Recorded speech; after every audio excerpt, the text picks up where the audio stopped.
2012년 9월 15일 참아버님 천주 성화식 문현진님 말씀. 오늘 우리는 제3아담의 영예로운 삶을 추모하는 성화식을 거행했습니다.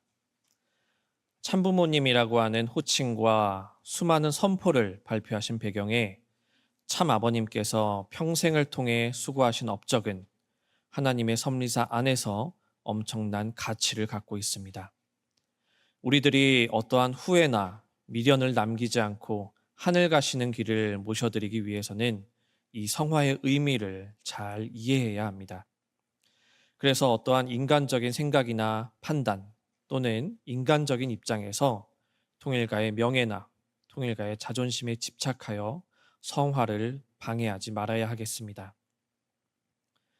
성화는 아버님의 생애를 하늘에 봉헌하는 것입니다.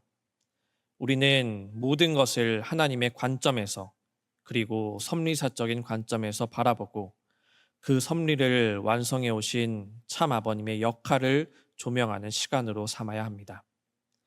참 아버님의 생애는 섭리의 차원에서 볼 때 그 위대함이 올바로 설명될 수 있는 삶입니다. 본성화는 하나님과 하나님의 뜻 앞에 모든 것을 돌리는 시간이기 때문에 이 성화식을 통해 참 아버님의 생애의 참된 가치가 결정될 것입니다. 사람들이 제 아버지의 삶과 해오신 일들을 진정으로 이해한다면 하늘 앞에 참된 효자의 삶을 사셨으며 하나님 아버지의 뜻을 실현해 드리기 위해 노력하셨다는 사실을 깨달을 것입니다. 그것은 당신의 영광이나 존엄을 위한 길이 아니었고 하나님 아버지께 영광과 존귀를 돌려드리기 위한 길이었습니다. 구원은 신화적인 사건이 아닌 사위기대를 통한 실체 구원 섭리. 참 아버님께서는 2000년 전 예수님의 책임에 비추어 메시아의 사명을 설명하셨습니다. 왜냐하면 참 아버님께서 이 시대에 준비된 기독교 기반 위에 2000년 전 예수님이 내가 다시 오마라고 했던 말씀을 터로해서 재림주로서 오셔야 했기 때문입니다. 그러나 기독교 신학의 2000년 역사는 무엇을 주장하고 있습니까? 예수님이 인간이라는 것을 인정합니까? 아니면 동정녀를 통해서 태어나서 물 위를 걷기도 하고 자연 법칙을 초월해 육신을 쓰고 부활하는 신적인 존재로 설명하고 있습니까? 참 아버님께서는 기독교가 이해하고 있는 예수 그리스도의 사명과 그의 사역에 대해 뭐라고 말씀을 하셨습니까? 제일 먼저 참 아버님께서는 우리가 살고 있는 이 세계와 자연을 지배하는 근본적인 법칙에 어긋나는 모든 신화적인 개념과 신화 및 신비주의에서 비롯된 맹목적인 신앙을 비판했습니다. 예수님의 덧씌워진 신화를 벗기고 예수님의 가계를 밝혔으며 그의 사명이 무엇인지, 메시아의 사명이 실질적으로 무엇을 의미하는 것인지 설명했습니다. 이것이 참 아버님의 레거시입니다. 신학에서 존재론적인 위로부터의 기독론으로 메시아의 사명을 설명했던 것과는 달리 참 아버님께서는 구원론에 초점을 맞추어 예수님의 사명을 설명하셨습니다. 그리고 인류가 창조된 시점을 돌이켜보며 그동안 설명되지 못했던 메시아의 사명을 형성하는 요건들에 관해 밝히셨습니다. 인류의 실체 구원 섭리는 참 가정을 완성함으로써 올 수 있는 혈통 전환에서 시작됩니다. 참 가정은 참된 생명나무를 대표하는데 이 나무는 아담과 해와가 에덴 동산으로부터 쫓겨날 때 인간이 접근하지 못하도록 하나님께서 막아놓았습니다. 구원은 단지 조건적이거나 영적인 것이 아닙니다. 구원은 실체적인 것입니다. 그것은 실체적이고 총체적이며 인간이 경험할 수 있는 것입니다. 인류 구원의 약속은 불가사의한 신인에 얽힌 신화적 사건이 아닙니다. 참부모님께서는 어느 누구도 모르는 전지한 능력이 있거나 자연 법칙을 역행할 수 있거나 또는 죽음을 초월할 수 있는 분이 아닙니다. 그러나 참부모님께서는 인간의 시조를 창조하신 하나님의 기대를 실현하고 우주적인 승리를 성취하여 인류에게 축복을 확산함으로써 이 인류가 이 땅 위에 하나님의 실체적인 왕국을 건설하는 데 참여하도록 하셨습니다. 인간은 개성 진리체를 완성하고 축복 가정을 이루어 시족과 종족을 형성해야 할 책임이 있습니다. 그다지 선하지 못한 동기를 갖고 있는 사람은 항상 있게 마련입니다. 그가 우선순위로 생각하는 것은 아마 옳은 일이 아닐 것입니다. 그들 자신이 서자이기 때문에 적통과 대결하려고 합니다. 그들은 구원의 기대를 변형시켜서 손쉬운 돌연변이로 만들고자 합니다. 이 돌연변이에 의하면 하나님의 섭리 안에서 인간이 검증할 수 있는 것은 아무것도 없습니다. 통일교회 또는 통일가는 기독교의 신비적인 교리를 비판해 왔습니다. 그러나 어처구니 없게도 지금 참부모님을 모신 우리 통일가에서 기독교와 똑같은 일을 하고 있습니다. 진리는 순수한 논리라는 것을 여러분께서 아셔야 합니다. 논리적인 연속성이 없다면 그것은 진리가 아닙니다. 그래서 아버님께서는 평화 메시지를 통해서 지속적으로 다음과 같은 말씀을 하셨습니다. 무지에는 완성이 없다. 무지에는 완성이 없다. 만약 여러분이 무지하다면 부패하기 쉽고 이용당하기 쉽고 잘못된 지시 등을 따르게 됩니다. 제가 공직을 처음 시작했을 때 이러한 것들을 느꼈습니다.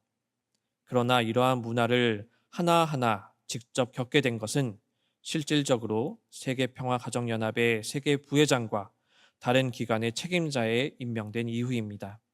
저는 기본적으로 통일가의 모든 기관을 책임지고 있었습니다. 그래서 통일가의 지도자들 사이에 어떤 문화가 존재했는지 설명드릴 수 있습니다. 그들은 도덕적이고 자립적이며 자격을 갖춘 사람이 못 되었습니다. 하늘의 법도와 기준을 신실하게 지키려고 노력하지도 않았습니다. 식구들에게 아버님을 팔아서 자신들의 일을 도모했습니다. 그들은 아벨적 존재와 절대적으로 하나 되어야 한다고 강조하며 그것이 참부모님의 지시라고 말했습니다. 그들 사이에 갈등이나 의견 충돌이 있을 때는 마치 성숙하지 못한 어린 초등학교 학생들처럼 참부모님께 고자질했습니다. 그들은 참아버님께 중재나 판결을 원했습니다. 우리가 이따금 사법기관에서 변호사가 완전히 죄가 있는 사람을 위해 거짓 변론을 하는 것을 보았던 때와 같이 이 사람에게는 양심도 선과 악에 대한 감각도 없습니다. 이것은 우리 통일가 전체, 특히 참부모님의 명예와 더 중요한 것은 섭리를 돕는 데 득이 될지 실이 될지 따져보지도 않는 완전히 자기중심적인 의제입니다. 제가 알기로는 그 사람들은 많은 경우에 자기들끼리 결탁을 맺어 참 아버님께 이러저러한 것들을 설득시키고 이런 쪽으로 가자, 저런 쪽으로 가자, 이 지도자, 저 지도자를 견책하자고 입을 맞춥니다. 자신들의 행위를 감추기 위해 그들은 참 아버님께서 모든 사람을 아시고 모든 것을 아시고 과오가 없고 자신들이 아버님을 기만하고 있음에도 불구하고 아버님은 결코 속지 않으신다는 신화를 만들어서 궁극적으로는 자신들의 목적을 이루는 것에 정당성을 부여합니다. 거기에서 논리적인 불일치를 생각해 보세요. 원리와 섭리의 내용을 순수하게 바라보고 참 아버님의 관점이나 하나님의 관점에서 원리의 중요성을 생각하는 사람이라면 우리 통일가가 빠져있는 논리적인 모순을 발견하게 됩니다. 누가 그렇게 만들었습니까? 참 아버님께서는 평화 메시지에서 여러 차례 이런 말씀을 언급하셨습니다. 천법과 천도를 중심으로 건설된 세계에서는 인류가 스스로의 양심에 따라 자기 자신을 주관하기 때문에 변호사와 판사가 필요 없다고 말입니다. 그런데 이 말씀은 특별히 지도자들을 놓고 볼 때 우리 통일가의 현실과 아주 먼 이야기입니다. 이것 때문에 우리 통일가가 명료하지 못하고 혼란이 있는 것입니다. 하나님의 섭리와 원리 그리고 참사랑의 가치체계에 대한 참 아버님의 가르침에는 논리적인 모순이 없습니다. 그러나 지도자의 임명이나 통일가 내의 문제를 다룰 때 보면 지시사항들이 아침과 저녁으로 달라집니다. 여러분은 왜 그러한 일들이 벌어진다고 생각합니까? 저는 여러분들이 참 아버님을 이해할 때 한편으로는 언젠가부터 통일가에 일어나고 있는 폭풍에서 마치 경종 트럭이나 백길비표와 같다고 이해하셨으면 합니다. 여러분이 말씀을 읽어보면 아버님께서 여기에서는 이런 말을 하시고 저기에서는 완전히 다른 말을 하시는 것을 보았을 것입니다. 왜 그런 겁니까?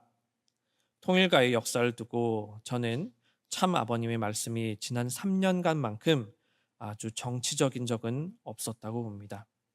그리고 비록 우리 지도자들 사이에 결점이 있었다 하더라도 어느 누구도 지난 3년 동안 있었던 몇 가지의 그토록 큰 중벌을 가하는 무례를 범한 사람은 없었다고 생각합니다. 제가 천법이 있다고 설명했습니다.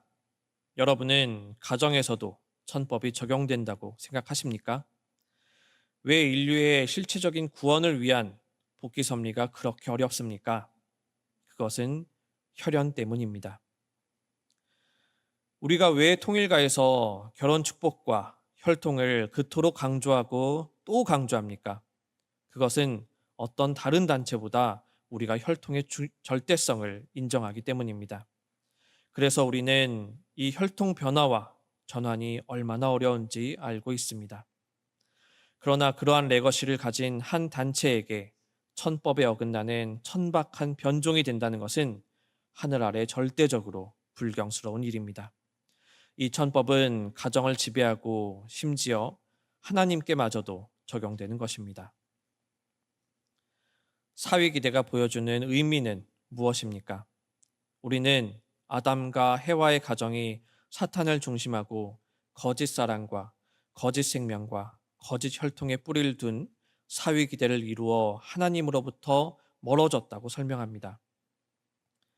그런데 사탄을 중심하고 사위기대를 이룬 가정 안에서 하나님께서 머무실 수 있습니까? 전능하신 하나님도 가정을 다스리는 법을 이길 수가 없습니다. 그런데 그 한 가정이 거짓 사랑, 거짓 생명, 거짓 혈통에 뿌리를 두었기 때문에 하나님께서 주장하실 수 있는 가정이 없었던 것입니다.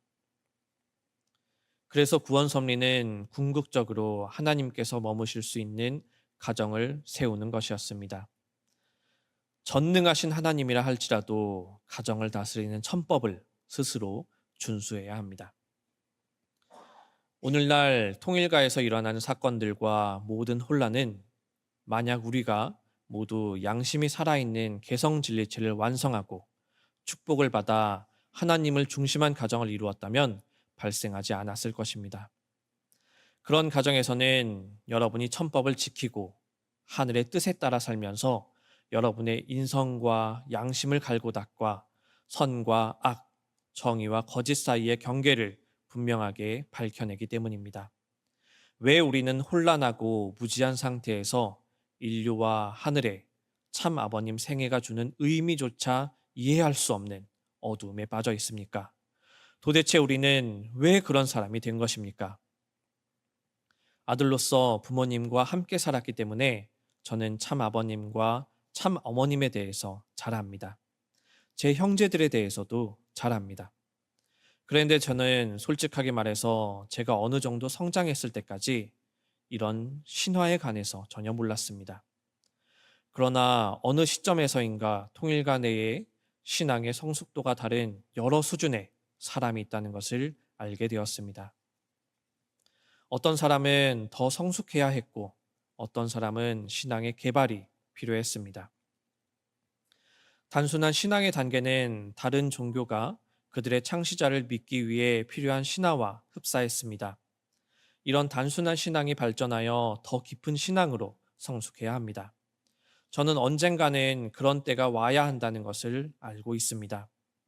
참 아버님의 생전에 오기를 바랬지만 성화 후 필히 한 가정에서 자녀들이 성숙하지 못하고 그들 부모가 해왔던 위협을 책임지지 못하여 아직 후견인과 지시가 필요하다면 그 가정의 미래는 어떻겠습니까? 그 가정이 번창하겠습니까? 지속될 수 있을까요?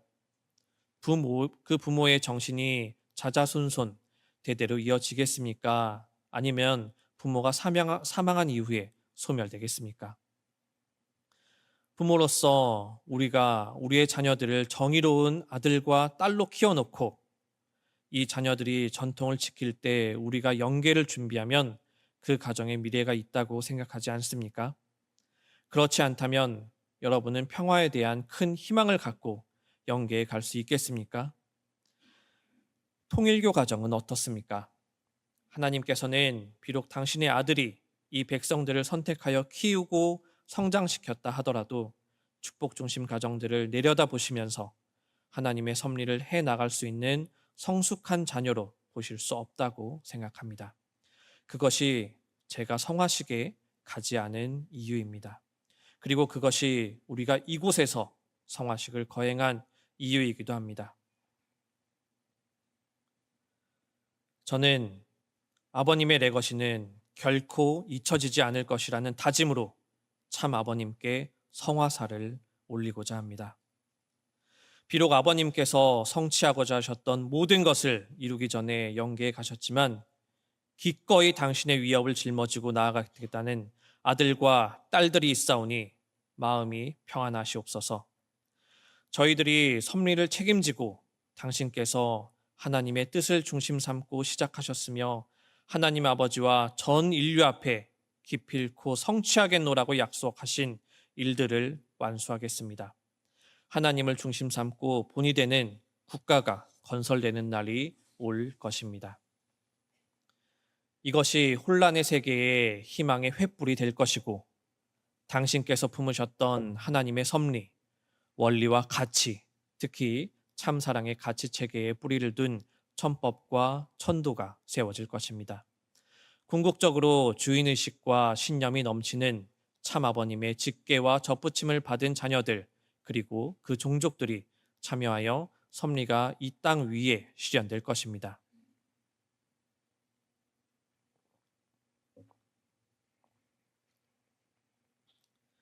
축복가정들이 답변해야 할 4가지 근본적인 질문. 저는 축복 중심 가정들에게 여러분 개인이 4가지의 근본적인 질문에 답변해야 한다고 촉구했습니다. 만약 여러분께서 이 질문에 답변하지 못하신다면 여러분은 여러분 자신이 누구인지를 모르는 것입니다. 만약 여러분께서 여러분 자신이 누구인지 어떠한 존재인지 모른다면 참부모님과 참가정이 왜 필요한지 그리고 후천시대의 축복 중심 가정의 의미가 무엇인지도 깨닫지 못하는 것입니다. 첫 번째 질문으로 섭리의 중심은 누구입니까? 하나님입니다. 축복 중심 가정들이 이런 내용을 얼마나 알고 있습니까? 제 말이 아닙니다. 가셔서 참 아버님의 말씀을 읽고 기도하고 정성을 들여 보십시오. 섭리의 중심이 누구라고요? 하나님입니다. 그러나 통일가에서 참 아버님의 섭리, 참 어머님의 섭리, 이 사람의 섭리, 저 사람의 섭리라고 말하는 사람이 얼마나 많습니까? 누가 그렇게 가르쳐 주었습니까? 섭리는 오직 하나뿐이고 하나님으로부터 나옵니다. 두 번째 질문은 메시아의 사명이 무엇이냐는 것입니다. 특별히 오늘날 통일가는 참 부모님을 신화화하면서 많은 혼란이 빚어지고 있는데 원리적인 관점에서 보는 메시아의 사명이 무엇입니까? 우리가 메시아를 복귀된 아담으로 설명하는 이유는 메시아가 하나님의 아들로서 하나님의 뜻을 완성하는 인물이기 때문입니다. 하나님의 장자이며 우리 인류의 조상인 아담에게 가졌던 기대는 성취되지 못했습니다. 그래서 원리로 보는 섭리적인 관점은 메시아의 사명과 역할이 하나님 아버지의 뜻을 성취하는 아들의 모습에서 나오는 것입니다. 그래서 저는 이 성화식에서 참 아버님을 하나님 앞에 참된 효자가 되시어 선례를 세우신 분이라고 추서하여 올립니다. 세 번째 질문은 참 부모님과 참 가정은 누구인가 하는 것입니다. 원리강론에서 가장 중요한 내용은 제1장 창조 원리입니다. 이곳에 인류 역사의 시작과 함께 하나님의 기대가 설명되어 있기 때문입니다. 성서의 첫 번째 책인 창세기에 묘사된 하나님의 기대는 현대 사회의 사람들도 쉽게 이해할 수 있고 받아들일 수 있습니다. 하나님께서 인간을 창조하시면서 가졌던 꿈은 무엇입니까?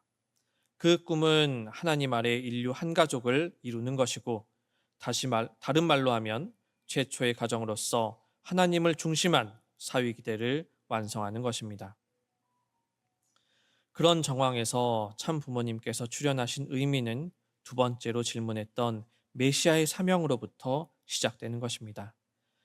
참 가정은 하나님께서 머무실 수 있는 인류의 근본적이고 실체적인 단위입니다. 그러한 이해가 있어야만 3대 왕권과 4대 심정권을 이해할 수 있습니다. 또한 이런 개념이 있을 때만 가정은 사랑의 학교라는 말을 이해할 수 있습니다. 이 말은 거의 진부한 구호처럼 들리지만 이런 모든 개념과 함께 거기에는 근본적인 진리가 담겨 있는 말이 됩니다. 여러분은 오늘 이 자리에서 참 부모님과 참 가정의 출연이 인류에게 구원에 대한 개념을 설명하는 데 있어서 완전히 새로운 선례를 남기는 내용이라는 사실을 알아야 합니다. 그뿐 아닙니다. 이것은 구원을 단지 전혀 다른 세계에서 일어나는 신화적인 사건이 아니라 실질적인 계획이 구체적으로 실현되는 사건으로 설명해 줍니다. 이것은 우리가 갖고 있는 신앙에 대한 이해의 틀을 완전히 바꾸어 놓습니다. 그리고 그 안에서 구원은 모두에게 인류가 실현하게 될 언약에 대한 희망과 포부를 갖게 해줍니다. 그래서 참부모님의 출현은 진정으로 엄청난 축복이 올 수 있는 시대를 표현하는 것입니다. 네 번째 질문은 축복 가정이 된다는 의미가 무엇이냐는 것입니다. 여러분은 이 참 생명나무에 젖붙임을 받았습니다. 그래서 축복 중심 가정으로서 선의 사회 기대를 이루어 3대 왕권과 사회 기대를 실현할 때 여러분의 가정을 통하여 영적인 세계에서만이 아니라 여기 이 땅 위에 실질적인 변화가 일어날 것입니다. 그래서 여러분은 5% 책임 분담의 중요성을 이해해야 합니다.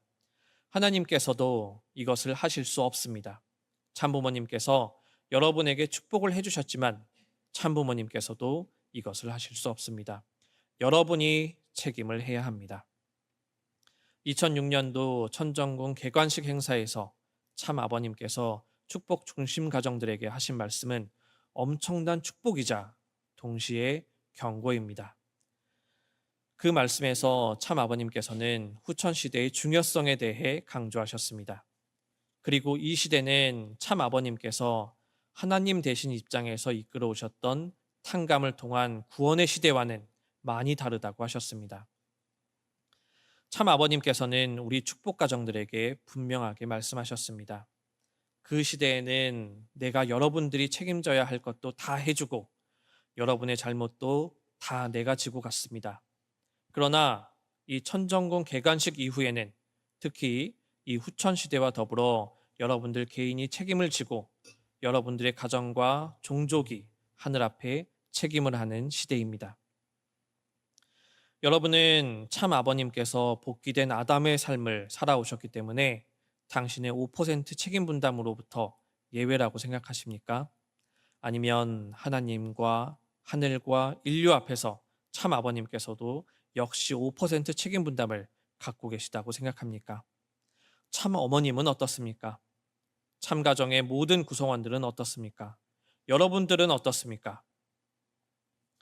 하나님의 실체적인 왕국을 실현하기 위해 우리 모두는 지위 고하를 막론하고 인종을 불문하고 피부색을 불문하고 종파를 불문하고 하나님과 전 인류 앞에 책임이 있습니다. 성숙한 아들과 딸은 자기 자신의 부귀 또는 자기 가족의 부귀, 자기 종족의 부귀와 구원을 빌기 위해서 신앙생활을 하지 않습니다. 반면에 다른 사람의 구원이나 가장 크게는 인류의 구원을 위해 자기 자신들을 희생합니다. 참된 아벨이라면 가인의 생명을 위해 자신의 생명을 바치고 가인의 가족을 위해 자신의 가족을 희생하고 가인의 종족을 위해 자신의 종족을 희생합니다. 그것만이 참된 승리의 길이고 참된 회원이 올 수 있는 길입니다. 그런데 우리 통일가에 무슨 일이 벌어졌습니까? 하나님의 섭리를 유린하여 교회를 세우는 것이 섭리라고 하고 하늘의 기준과 그 뿌리가 되는 신앙을 유린하여 다른 일을 배제하고 자기 자신과 자기 가족과 자기 종족의 구원으로 역행하고 그것을 참부모님의 레거시라고 주장하고 있습니다. 만약 그렇다면 그것은 하나님의 섭리와는 아무 관련이 없습니다. 인류의 실체적인 구원과는 아무 관련이 없습니다. 간단히 말하면 그것은 이 땅의 실체적인 하늘의 왕국을 건설하는 것과 아무 관련이 없습니다. 그것이 여러분께서 오늘날 우리 통일가에서 벌어지고 있는 일들을 천주적인 갈등으로 이해해야 하는 이유입니다. 저는 이것을 재산을 둘러싼 갈등이나 단순히 일종의 정책 방향에 대한 갈등이라고 보지 않습니다. 저는 이것이 제 아버지의 피와 땀과 눈물에 의해 성취된 하나님의 승리를 올바르게 설명하는데 무엇이 근본적인 핵심인지를 놓고 따지는 천주적인 갈등으로 보고 있습니다. 그리고 이것이 제가 말하는 레거시의 의미입니다. 삶과 죽음으로 보는 끝날, 그리고 통일과 구성원들의 역할. 주요 종교의 예언적인 경전에는 끝날에 살고자 하는 자는 죽고 죽고자 하는 자는 산다는 말이 있습니다. 여러분들은 마지막 때인 이 시대에 그 의미가 무엇인지를 이해해야 합니다. 한 시대를 종결짓고 새로운 시대가 시작된다는 관점에서 이 말은 지당하다고 생각됩니다.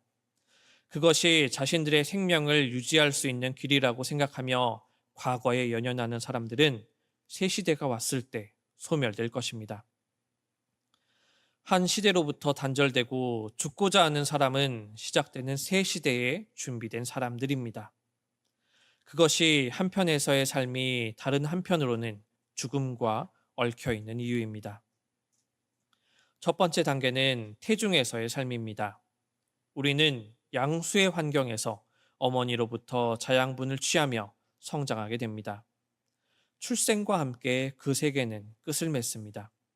그 세계에서 생명을 유지시켜주던 모든 것들이 끝나고 우리는 출생의 통로를 통과해 나와 양수의 세계에서 성장시킨 기관들을 처음으로 사용합니다. 그리고 엉덩이를 찰싹하고 맞으면서 이 세상에 태어나 숨을 쉬기 시작합니다. 우리는 입과 같은 신체 기관을 사용하여 음식물을 섭취하기 시작합니다. 우리가 알고 있던 세계는 끝났고 이 세계에서 생명을 찾기 위해서는 옛 세계로부터 우리 자신을 분리시킬 필요가 있습니다. 그래서 어머니의 뱃속에서 나왔을 때 우리가 어머니의 자궁에서 우리의 생명을 유지시켜준 생명줄인 탯줄이 끊어집니다. 그리고 자궁에서 개발했고 아직 한 번도 사용하지 않았던 신체 기관들을 사용해야만 합니다. 그래서 한 생의 죽음은 다른 생을 이끌게 됩니다. 그리고 우리가 이 땅에서 살 때 우리는 육신을 개발하는 것이 아닙니다. 우리의 육신은 어머니의 자궁에서 만들어졌습니다. 우리는 5% 책임 분담을 통해 우리의 영혼을 개발합니다. 하나님의 뜻에 정렬하여 우리의 영적인 삶을 성숙시킵니다. 우리가 영원한 세계에서의 삶을 준비할 때 우리의 육신과 이 세상에서의 삶에 유지하는 데 꼭 필요한 요소들이 더 이상 필요하지 않는 때가 올 것입니다. 우리가 정의로운 삶을 살든 거짓된 삶을 살든 우리의 삶을 토대로 하여 우리의 영적인 기관이 개발됩니다. 그것은 영계에서 우리의 삶을 준비하는 것입니다. 우리가 우리의 육신을 잃어버릴 때 다시 한번 우리는 죽음을 맞습니다. 그러나 그것은 다시 새로운 삶, 영원한 삶을 가져옵니다. 이 영원한 삶을 풍요롭게 살기 위해 개발되어야 하는 기관은 무엇입니까? 참 아버님께서는 영계가 참사랑의 세계라고 설명하셨습니다. 무엇이 참사랑입니까? 그것은 이타적인 사랑입니다. 그래서 우리는 살고자 하는 자는 죽고 죽고자 하는 자는 산다라고 하는 이 예언적인 선견 배후에 커다란 의미가 있다는 것을 이해해야 합니다. 왜냐하면 그것은 참사랑의 희생적인 심정을 표현하기 때문입니다. 여러분이 성숙한 영적 존재이고 다른 사람들에 대한 책임감을 갖는다면 여러분은 다른 사람들의 구원을 위해 여러분 자신의 삶을 기꺼이 바칠 수 있어야 합니다. 그러나 많은 축복 중심 가정들은 오늘날 잘못된 통일가의 문화에 젖어 이러한 사고와는 동떨어져 있습니다. 단지 우리들이 참부모님으로부터 축복을 받았다고 해서 축복 중심 가정의 자격을 갖추었다는 것을 의미하지 않습니다. 그것은 단지 원죄의 짐을 더 이상 갖고 있지 않다는 의미입니다. 여러분들이 축복 중심 가정으로서 자격이 있는지 없는지, 여러분들이 천일국의 백성으로서 자격이 있는지 없는지는 참부모님과 아무런 관계가 없습니다. 모든 것은 여러분이 여러분의 삶을 어떻게 살았는지에 달려 있습니다. 그럴 것이라고 보입니까? 아니면 제가 그냥 지어내는 것처럼 보입니까? 만약 저를 믿지 못하시겠다면 영계에 갈 때까지 기다려 보십시오. 우리 축복 중심 가정들의 대다수가 머지않아 영계에 가실 연세입니다. 그때 어떤 일이 생기겠습니까? 여러분은 어떻게 하시겠습니까? 나는 그런 것을 몰랐다고 하시겠습니까? 아버님께서 모든 것을 가르쳐 주셨습니다. 저는 특별히 우리 일본 식구들을 대단히 걱정하고 있습니다. 존경받을 만한 절대적인 믿음을 가지고 있지만 동시에 그들에게는 아주 파괴적인 것이 될 수 있습니다. 만약 절대적인 믿음이 미성숙함에서 나오면 더욱 그렇습니다. 솔직히 말해서 이 시대의 통일가에서 사람들은 후계 구도가 어떻게 될 것인지를 생각합니다. 그것은 어리석은 논쟁입니다. 경제적인 기반, 정치적인 영향력, 지상에서 우리 통일가 내의 권위는 나머지 세상과 비교하면 지극히 미약합니다. 솔직히 말하면 어리석은 사람들이 아무 가치도 없는 이것을 놓고 싸우는 것을 믿을 수 없습니다. 그것, 통일가가 가치를 갖는 유일한 이유는 하나님의 섭리와 원리와 가치 때문입니다. 그렇게 가르침을 받았지만 지금은 다 잊어버렸습니다. 살아있는 증거가 되는 아들의 삶을 살겠습니다. 평화 메시지를 낭독할 때 여러분은 참사랑과 하나님의 사랑에 도취한 꿀벌과 같을 것입니다. 목적과 의미가 있는 삶을 사는 것은 제 아버지께서 당신의 생애에 하셨던 것처럼 위대한 공헌을 만들어낼 수 있습니다. 우리 인생에서 가장 위대한 공헌은 그것이 크거나 작거나 간에 오직 섭리의 보탬이 되는 것입니다. 그것이 우리의 관심사입니다. 그것이 우리에게 주어진 축복의 의미이며 축복 중심 가정으로서 우리에게 주어진 의무입니다. 저를 가까이 따르는 분들 중에서도 이번에 벌어진 일에 낙심을 하고 참가정에 실망한 분들도 있는 것을 알고 있습니다. 저는 여러분께서 그러한 생각을 떨쳐버리기를 바랍니다.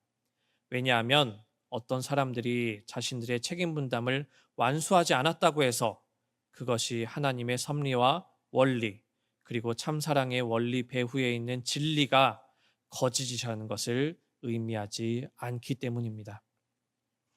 그것이 의미하는 것은 인간이 이 근본적인 진리를 실체적으로 실현하는데 자신들의 책임 분담을 완수하지 못했다는 것뿐입니다. 그것은 인류의 실체적인 구원을 위한 섭리가 어떻게 전개되도록 설계되었는지, 그리고 그런 상황에서 우리가 갖는 5% 책임 분담이 얼마나 중요한지를 보여주는 직접적인 신뢰입니다. 여러분은 하나님이 섭리의 중심이라는 것을 이해해야 합니다. 그러한 사실과 실체가 존재한다면 섭리와 기반은 계속될 것입니다. 이 기반은 섭리로 하여금 우리가 살고 있는 세상을 근본적으로 변화시키고 확장하도록 돕는 자원입니다. 우리는 탕감을 통한 복귀의 시대에 스디슨 혹한의 박해를 받아왔습니다. 지금은 봄의 수확을 거두는 때입니다. 우리는 통일가를 위해 하늘이 준비하신 굉장한 축복을 거두어 드릴 수 있습니다. 그러나 여러분이 수확할 들판을 갖고 있다고 해서 모든 것이 시장에 팔 수 있는 곡식이 된다는 의미가 아닙니다. 어떻게 수확을 하느냐도 중요합니다. 그냥 가서 거두어 드리는 것이 아닙니다. 잘못 수확하면 시장 가치가 없을 수도 있습니다. 여러분들이 다 망쳐버리고 여러분들의 노고가 무위로 돌아갈 수 있습니다. 장자이며 맏형으로서 제가 여러분께 원하는 것은 살아있는 증거가 되어서 여러분의 삶이 우리 부모님의 위대함을 드러내는 참된 간증이 되어달라는 것입니다. 가장 큰 공헌은 하나님의 섭리에 정렬된 사람을 통하여 하나님의 섭리와 정렬되는 것입니다. 우리 가정의 빛이 영광과 영예 그리고 존엄을 갖고 밝게 빛을 밝히며 전 인류에게 영광과 존경을 받게 하는 것이 저의 바람입니다. 이 지상에서 아들이 아버지께 바칠 수 있는 최고의 예는 생애에 대한 올바른 조명과 함께 유감없이 영계에 보내드리는 것입니다. 그리고 참 아버님께서 주장하셨던 내용과 참 아버님께서 평생을 바쳐 실현하고자 하셨던 모든 일이 그의 아들과 그의 가정을 통해 이루어지는 것을 확신합니다. 접붙임을 받은 아들과 딸인 여러분이 참 아버님께 바칠 수 있는 최고의 예는 참 아들과 참 딸이 되겠다는 맹세입니다. 그래서 그의 삶을 감동시킨 그 꿈을 품고 여러분을 통하여 참 아버님의 레거시가 이루어지도록 합시다.